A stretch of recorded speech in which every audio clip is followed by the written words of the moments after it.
So I started the campaign just a few weeks ago. It was so important to me that I would come and visit with you at this early stage. We announced my campaign in my hometown of Oakland, California. And I will tell you, in the days following, including up till today, a lot of people ask me, why are you running? So I'll share with you. Part of what I talk about is why I'm running is because I believe that it is a moment in time, a critical moment in time, an inflection moment in our country, a moment that is requiring us to look in a mirror, individually and collectively, and ask a question. That question being, who are we? And I believe part of the answer that we all know is we are better than this. We are better than this. So this is a critical moment in time, and it is a moment in time that also requires us to understand we have to have leadership that is about restoring truth and justice in our country. And that is part of why I'm running. Part of why I'm running is I believe this is a moment in time that we need to restore equal opportunity for all Americans to succeed. Because it's not equally dispersed in terms of the opportunities for success in this country right now. And we've got to correct course. And then I'm running, to be very honest with you, my sister Maya is here, Maya Wade. We were raised by a mother who, she was 5 feet tall. You would have thought she was 7 feet tall. But our mother was loving and tough. And if you ever came home complaining about stuff, my mother would look at you and the first thing she'd say is, well, what are you going to do about it? So I decided to run for president of the United States. So that being said, restoring and the fight to restore truth and justice. Justice. There is so much in our country right now that is not indicative of a commitment to justice. And to give you more about my background, we are daughters of parents who met when they were active in the civil rights movement in the 1960s. I joke that we grew up surrounded by a bunch of adults who spent full time marching and shouting about this thing called justice.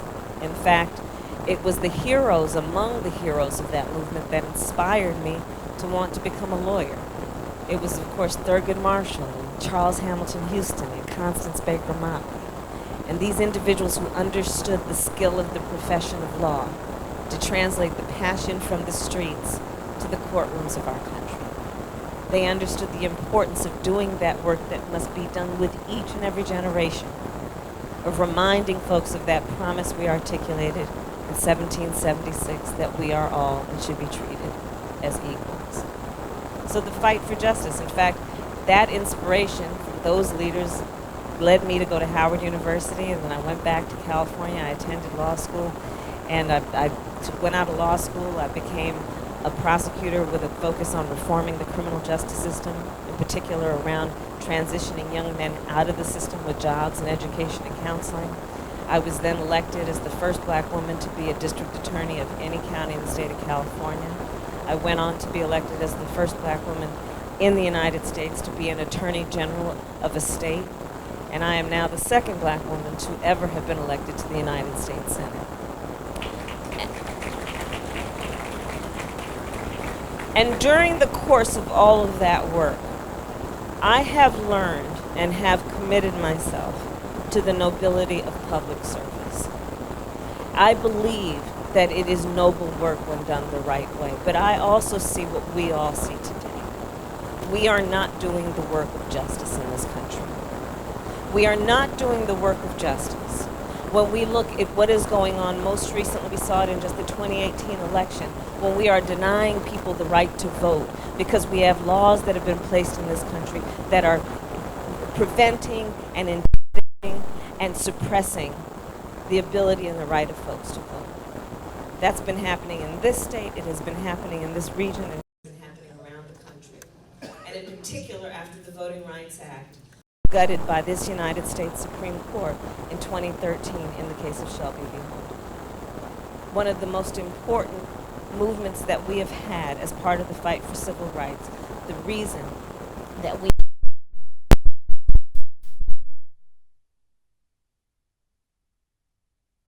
violence, but we have failed to bring justice on that. We have failed to bring justice when we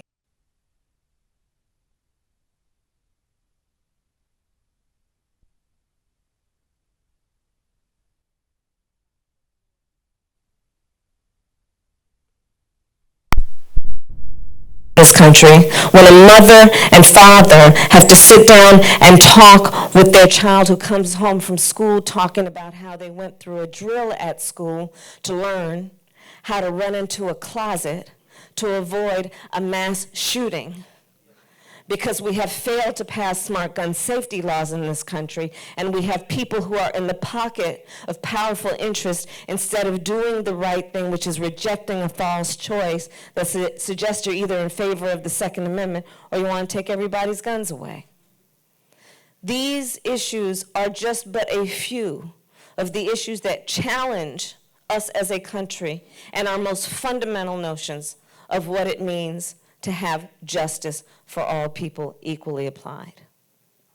Truth.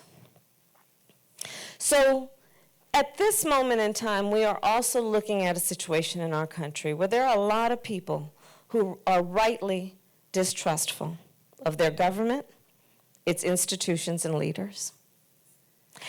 And what we know about a relationship of trust is that by its very nature, it is a reciprocal relationship. You give and you receive trust. And one of the most important ingredients in trust is truth. But there's a funny thing about truth. Speaking truth often makes people quite uncomfortable. And for people who have these microphones in front of them and stand at podiums, there is this incentive that when we speak, we will just make everybody happy. We'll just sprinkle lovely dust all over the room and people will applaud and our job will have been done. Speaking truth doesn't always accomplish that goal. But the other fact about it is this. Yes, people may walk away from that conversation saying, you know, I didn't particularly like what I had to hear. But they will also walk away from that conversation knowing it was an honest conversation. And I believe right now in our country, we must speak truth. So you all may be looking at me, okay, Kamala, what do you have in mind? Well, let's speak truth. If Charlottesville didn't make it clear, if the Tree of Life Synagogue did not make it clear, racism is real in this country. Anti-Semitism is real in this country. Sexism is real in this country. Homophobia is real in this country. Let's speak these truths so we can deal with them. Let's speak truth. We are a society that pretends to care about education. Now, South Carolina knows that quite well.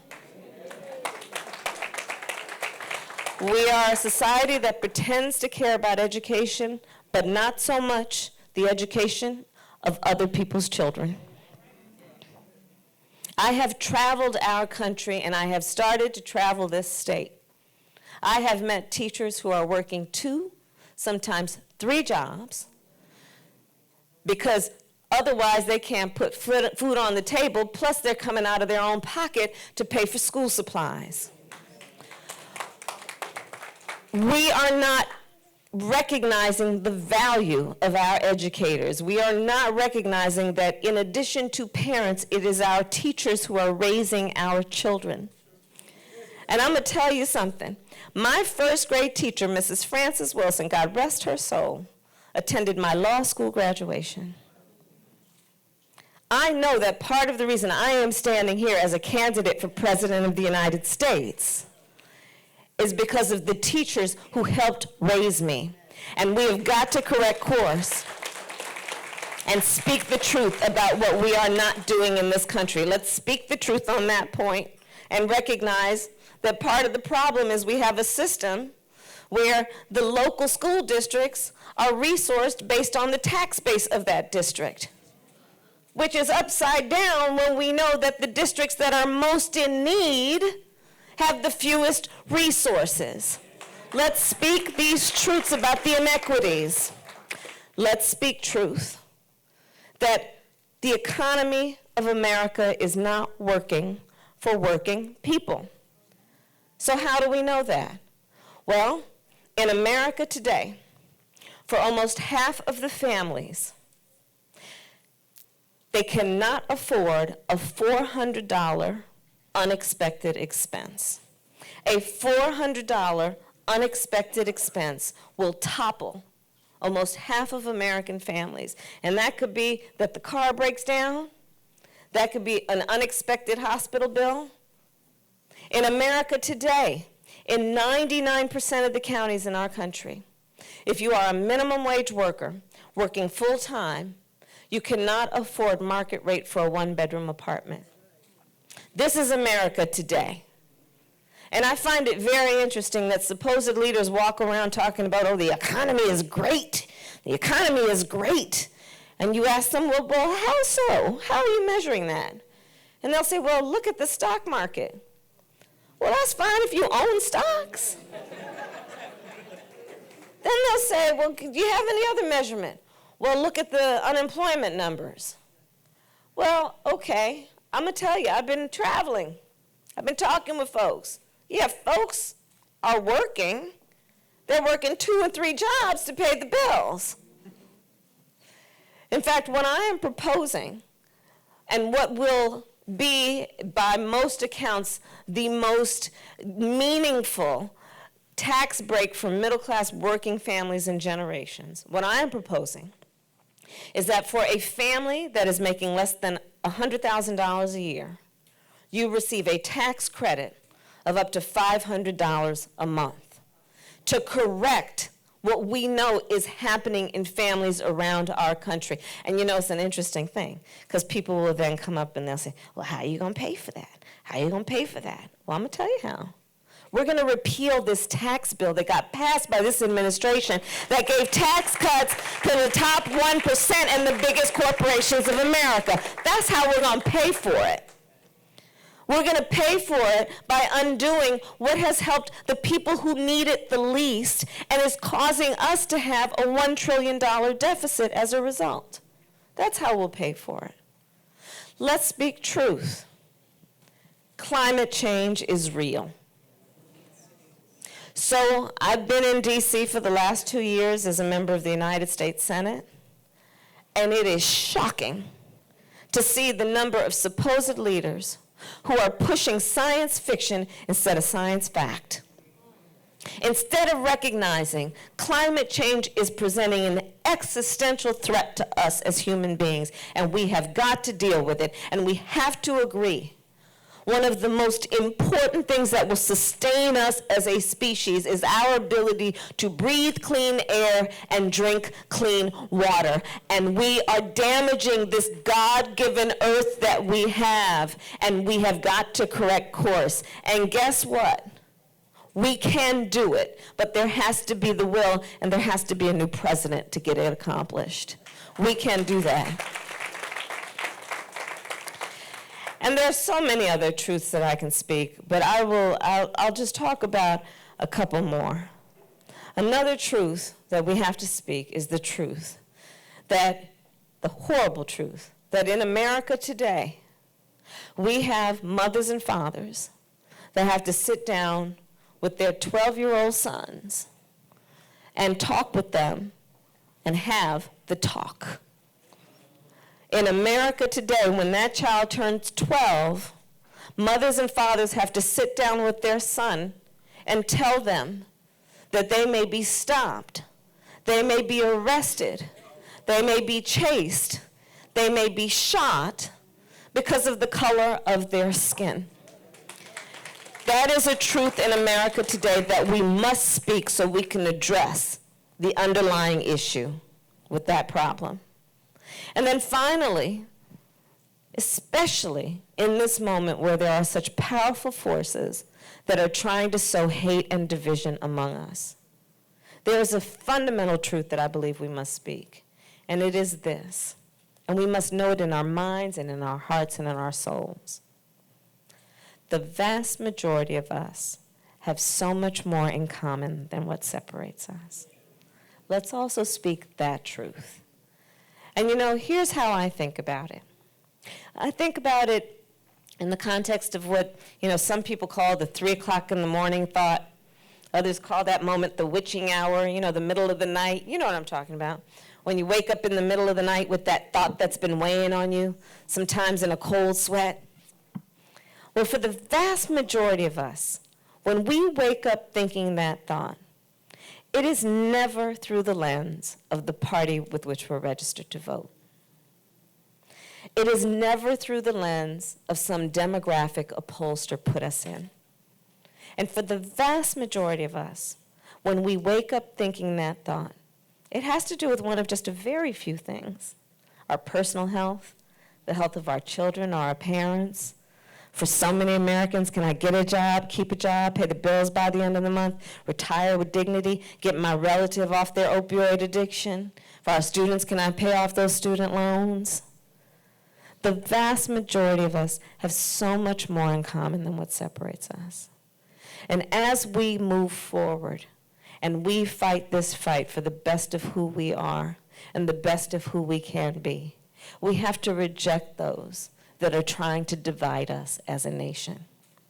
We have to fight with the belief and the knowledge that we are better than this.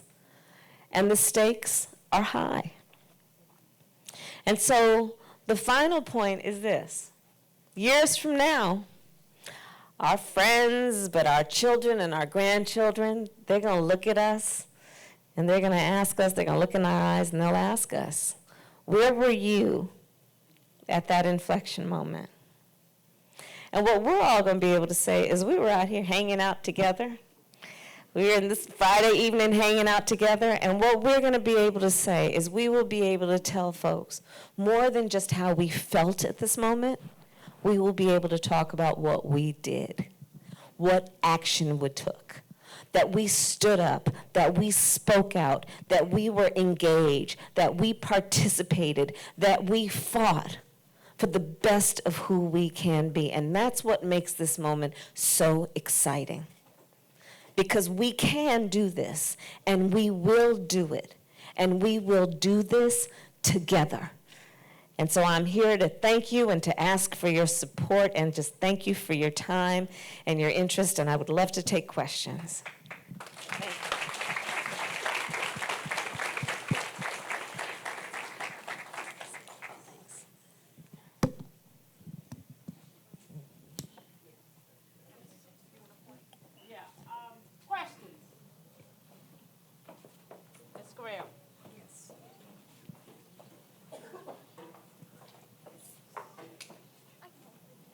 Yes, Ingrid Graham. Hello, Senator Harris. Hello, Ms. Graham. What is your stance on health care, and Yes. what do you propose for those especially who cannot afford it? Absolutely. I am a proponent of Medicare for all. And I will tell you that I believe strongly that health care and access to affordable health care should not be a privilege for those who can pay for it. It should be a right for everybody. I believe it is one of those fundamental issues that is a civil rights issue. And in America today, people don't have equal access to health care. In America today, for example, 1 out of 4 diabetes patients cannot afford their insulin. In America today, for those who are experiencing an overdose from opioids, there is a syringe that can cost up to $1,000. In America today, people do not have meaningful access to the kind of help they need. And I'm going to tell you another, it's a personal story. Our mother passed away a few years ago from cancer. And going through the healthcare system, thank God our mother had Medicare. But going through the healthcare system, for any who have had the awful experience of doing it with someone you love, especially who is suffering from an acute illness, it is a process of, somebody came up to me and talked about, there was a phrase I'd never heard. They said, they talked to me about anticipatory grief. right? You're grieving the loss of someone who is not, you haven't yet lost, but going through the process with them. You're grieving that deeply. You're going through trying to figure out, is this the medication that is really alleviating their pain? You're trying to go through figuring out how you can cook something for them that they will actually hold down or that they find appetizing because of the medication and their illness. You go through trying to figure out how you can find soft enough clothes for them because their skin is so sensitive because of their frailty. You go through trying to figure out how you're going to get them to the hospital and back and forth. And to go through all of that, and for people to also have to worry about how they're going to pay that bill, is unconscionable and immoral. It's immoral. And we cannot have a healthcare system in this country that says only the people that can afford to have access to the healthcare they need will get it, and those who can't afford it won't. Because that is resulting in a system where people are unnecessarily sick and may even die. I hate to be so explicit.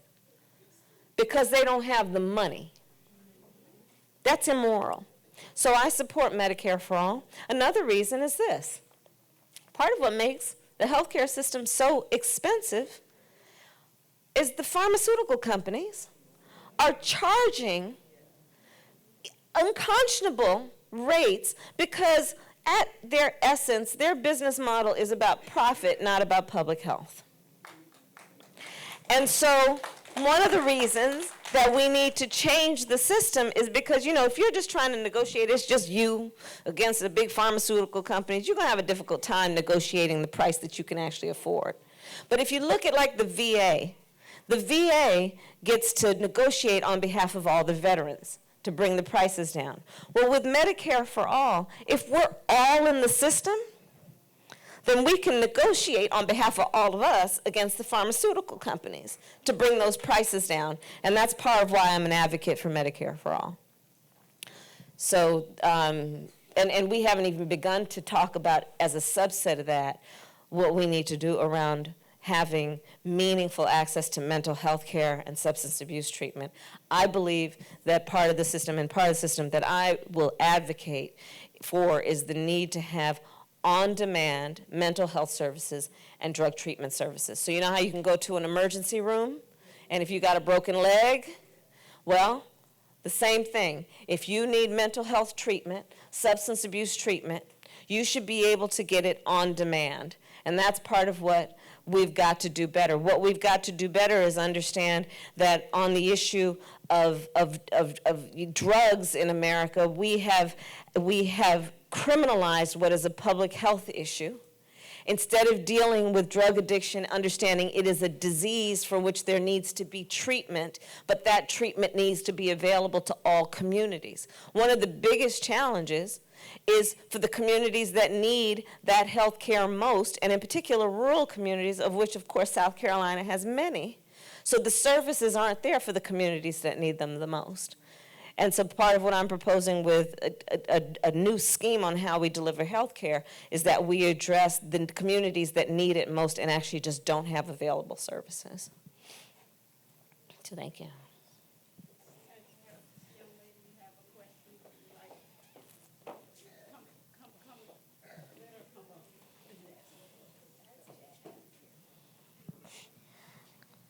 Is it possible that if I try hard enough in life that I could become president? Absolutely. Absolutely. There is no question.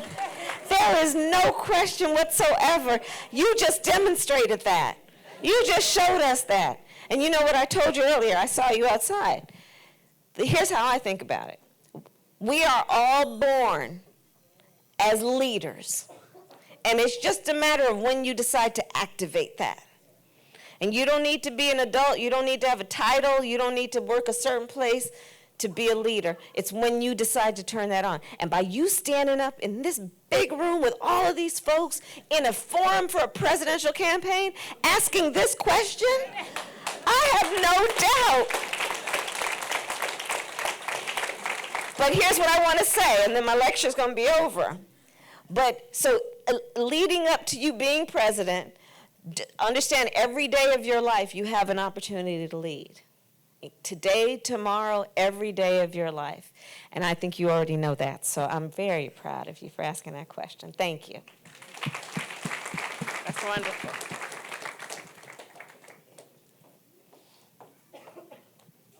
Hi, Senator Harris. My name is Charles Jordan Shoemake, and I'm a junior at West Florence High School. Oh, great. Every single day I wake up and I fear for my life, that I'm going to be shot to death because I want to further my education, that I'm going to have to be hauled off into a classroom and sit down and become a sitting duck and fear for my life. What do you think we should do about that? I am so sorry that you are having to feel this way, and you have to feel this way because the people who are in position of leadership in your and my country have failed to have the courage to do what is necessary for you to not only feel safe, but be safe. And on the issue of gun safety and your safety as a student who just wants to be there to learn, and obviously, because you're here now, you want to participate, right? You want to be active. And, you know, I'll give you some background. You know, years ago I would ask, like, why is it that those people in D.C. aren't doing anything about gun safety laws? And I get a variety of responses. And then I looked at it and I thought, you know, well, look, first of all, on gun safety laws, they're trying to sell us this false choice. Either you're in favor of the Second Amendment or you want to take everybody's guns away. That's a false choice. What we know is we can be smart. Look, you want to hunt? That's fine, go hunt.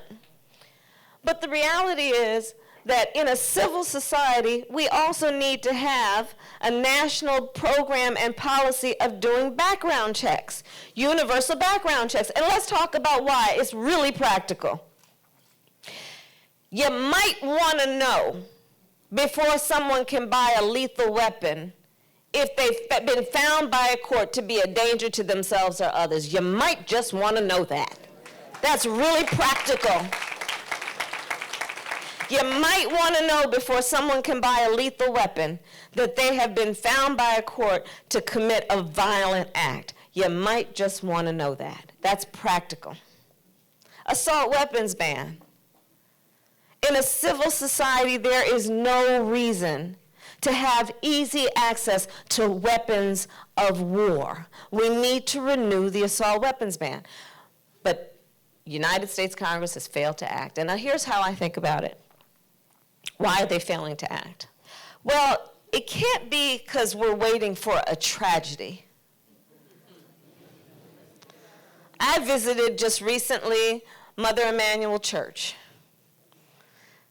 You can look at what happened in Connecticut with those 20 6- and 7-year-old babies that were slaughtered. You can look at what happened in Las Vegas with over 50 people killed and hundreds wounded. We can't be waiting for a tragedy. We've seen the most tragic incidents you can imagine. So then some people might say, well, maybe we just need a good idea. Well, no, all the good ideas have been had. Universal background checks, assault weapons ban, closing the Charleston loophole. The good ideas are there. So then what are we waiting for? Here's what we're waiting for. We're waiting for members of the United States Congress to have the courage to act. And that's why elections matter. And that's why it is so important that you are here right now, because you have actually figured out the answer to your question. Elections matter. We have to signal to folks, we are not buying this distraction they're trying to sell about either the Second Amendment or take everyone's guns away. No. We just want reasonable gun safety laws so that you, a young leader, don't have to go to school every day being afraid. And I respect and admire your courage for asking the question and for your leadership. So thank you for that. We're going to take 2 more questions. The young lady in the back.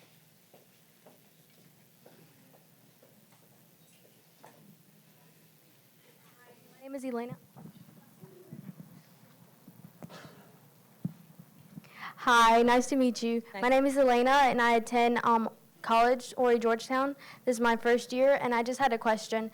What do you have to offer to all those immigrants who have lived here for so many years and are being detained and separated from their children?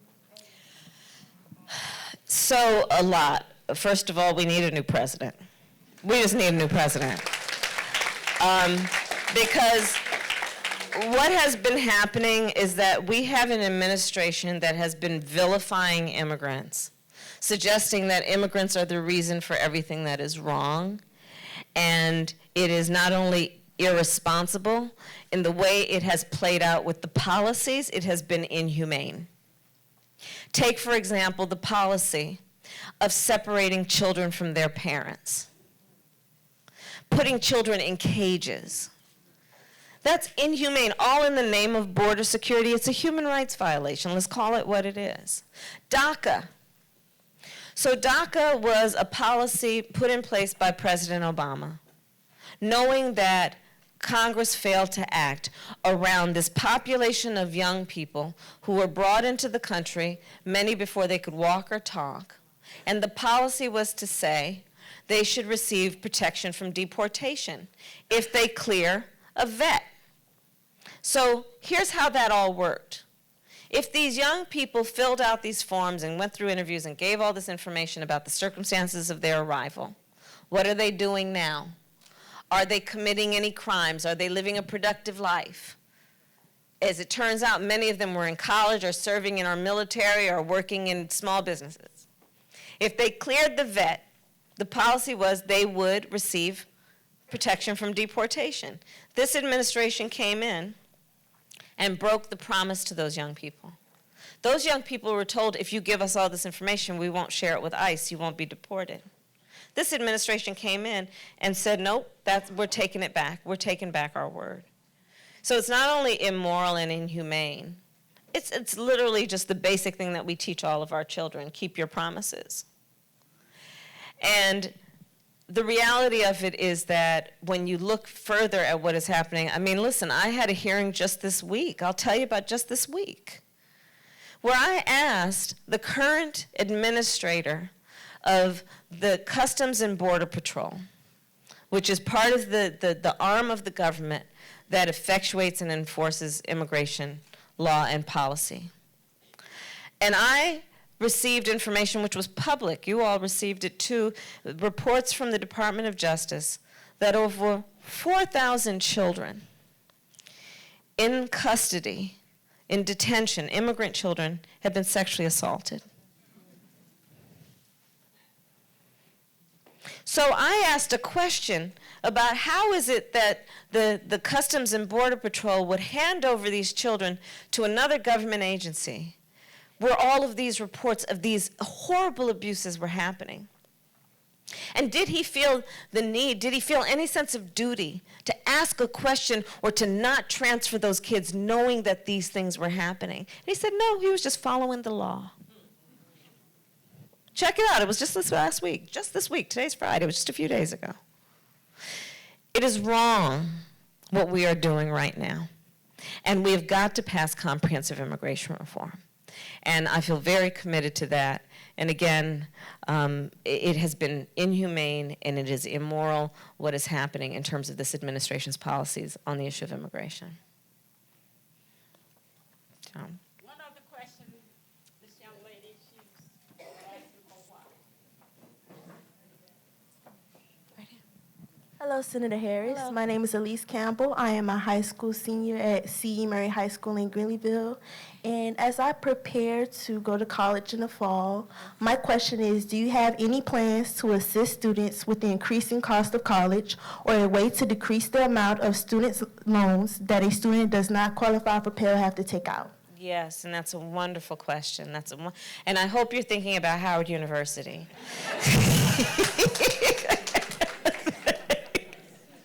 Are you? Maybe? Okay, we'll talk later.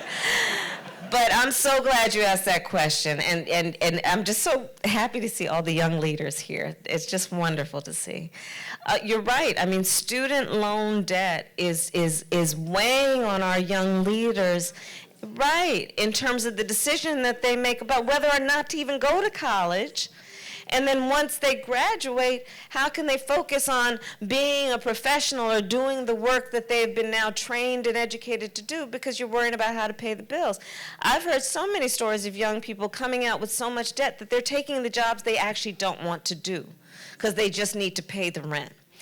And so we've got to correct the system. So here's what I propose. One, we've got to change the Pell Grant system.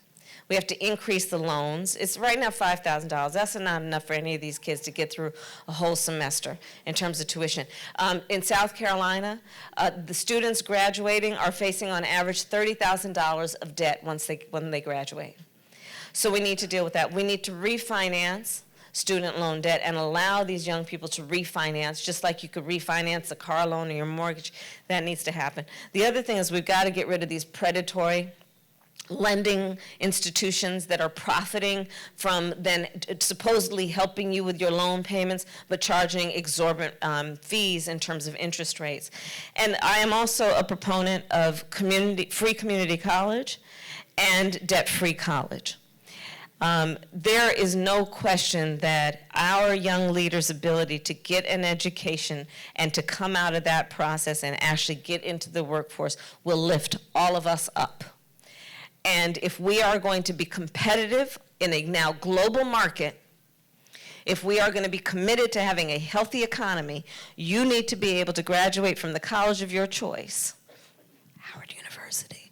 You need to be able to graduate from the college of your choice, not being burdened by whether or not you can pay off your student loan debt.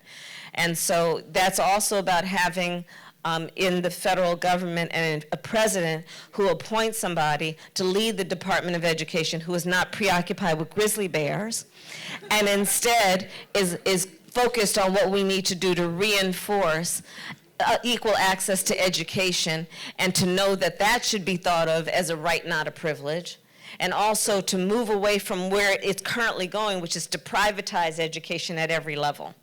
So all of those issues, but the student loan debt piece in particular around the loans and restructuring the loans is critical. So thank you for that. Thank you. One other hand on this side of the room. Senator Harris, I wanted you to run for office for about the last 3 years. I've been saying that, so I'm glad you finally got my message. I did. Thank you. Got it delivered. And I'm embarrassed to say that my father was most likely in the KKK. And I grew up in the South as a daughter of the South, and I'm embarrassed at what I see with a lot of the Southerners and a lot of the members of our Congress and the blatant racism of the Steve Kings and the Cindy Hyde Smiths and those people. It breaks my heart. And I'm wondering what you can do. This is probably a $6 million question for you, but what you can do to heal the racial divides that Donald Trump has emboldened, and also what we as white people who don't believe in that and don't support that, what can we do to help offset the obvious flashpoints of racial divide in this country? Thank you for having the courage to stand and share your personal story. Thank you, and for raising the topic. Part of the step that we must take to getting to the place that we know we can get and that we imagine and want to be, where we want to be, is we do have to speak the truths. Like you spoke a very difficult truth. And these truths must be acknowledged if we are to get to the place that we need to be. For too long, frankly, in our country, for too long, we have not had these honest discussions about race. We've just not. You can look at textbooks in public schools that have erased so much of the history, the awful, shameful history on race in this country. I'll give you an example just most recently in terms of my work in the United States Senate. I wrote a bill that we finally got out of the United States Senate and should get passed. Get this, brace yourself, to make lynching of federal crime. Thank you for the applause, but frankly, we are 200 years too late. Right? And having a conversation on the floor when I gave my speech and talking about, and this again, the brutality associated with this issue is something that, okay, maybe shouldn't be spoken in polite company. I hesitate to say what I said on the floor because I know there are young people here. But these realities must be spoken, and I spoke the reality that day in support of my bill about how, in particular, black men were dragged from their homes, were dragged by car, by horse, were hung, in many cases castrated, in a violent crime with no evidence of any wrongdoing on their part, and never, rarely, any consequence for the people who committed the violent act on them. No justice for their families. For decades upon decades upon decades upon decades. And so this is one example of the point that you raised, and I thank you, which is when we have this conversation, it makes people really uncomfortable. But if we are going to get to a place where we move beyond the pain and all that is associated with it, we have to speak truth about what happened. And we have to do it understanding, and to the point of the spirit of you raising it and the way you did. It is in our collective best interest to speak these truths, to acknowledge what happened, to acknowledge then the vestiges of it that remain, because they do, to get to a place where we can heal and we can be better. And I believe that is going to have to be about leadership, that one is, to your point, not stoking the racism, the anti-Semitism, the white supremacy that we've been seeing, because that is happening. Oh, she just said that. I see the reporters back there. Did she just say that? I did.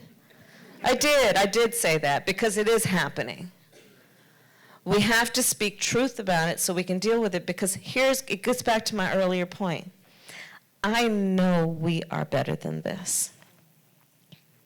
I know we are better than this. I believe that.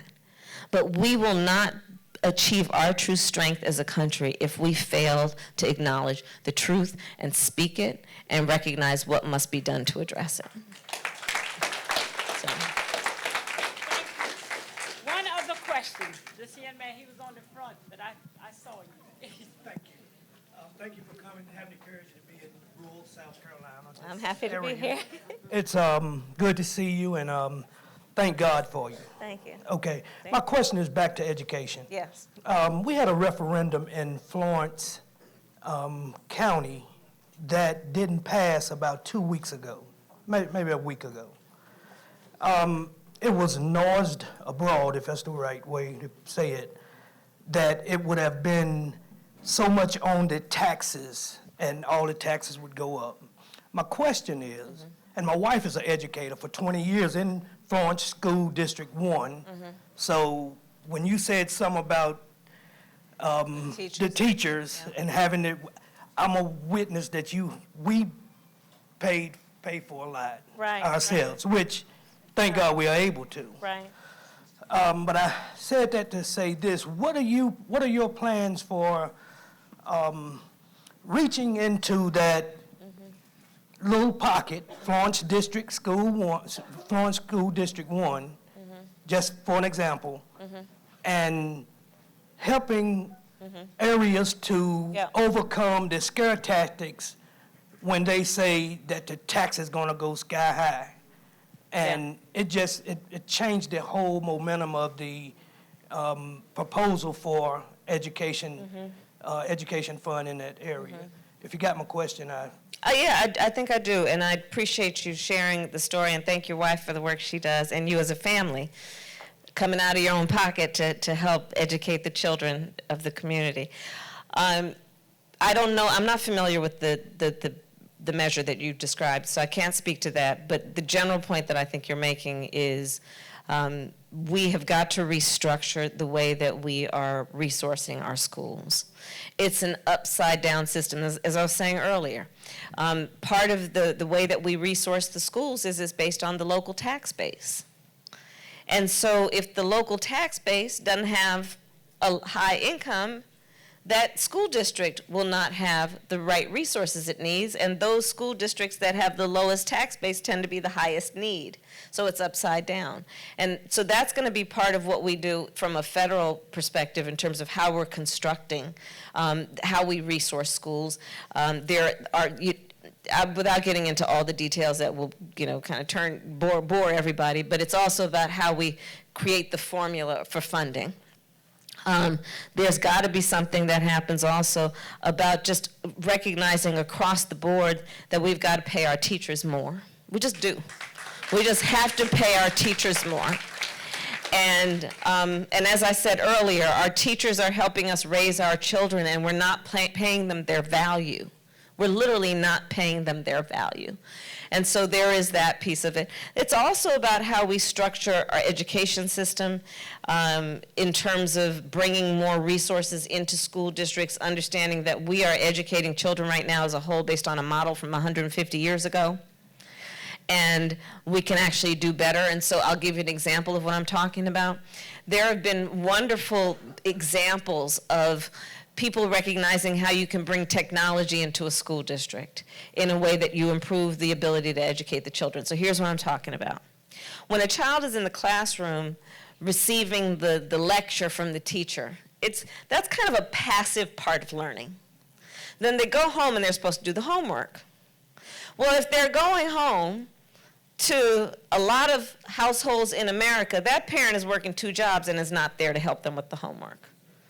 They could be going home to a home where the parent is a high school dropout and can't necessarily help them with the homework. They could be going home to a home where English is a second language for that parent, and that parent can't help them with the homework. So in spite of whatever might be the capacity of that child for greatness, that child is going to be at a disadvantage. So here's how the technology piece applies to that. The idea is, give the child a tablet. All kids get a tablet, right? Put the resources into that. And then they take the tablet home at night to receive the lecture. And they go to school and do the homework with the teacher every day. Right? There are innovations in education that we also need to have top levels of government create as incentives and as part of a vision for the future of our country. I could go on for hours about how we can actually be much smarter and more effective with a lot of these systems. We can't keep getting stuck in the way we've been doing things for 150 years.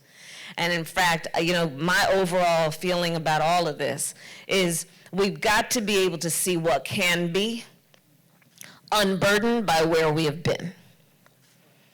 And that's going to be about a commitment to a vision for the future. Because my last point will be that. I know you're looking at me like we got to stop.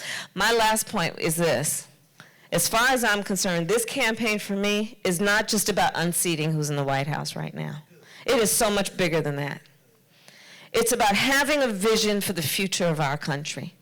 On all the topics that we discussed, having a vision for the future of our country, knowing that the young leaders, the young people we have here could inspire us to know there is so much better that we can do. There is so much more that we can do. And we've got to be able to see that, and as we go through this long campaign, it's going to be quite some time. You will see so much of me. We have to know that this is a process and a goal that is worth fighting for. It is worth fighting for. So thank you all. Thank you very much. At this time, I'm going to ask our attorney.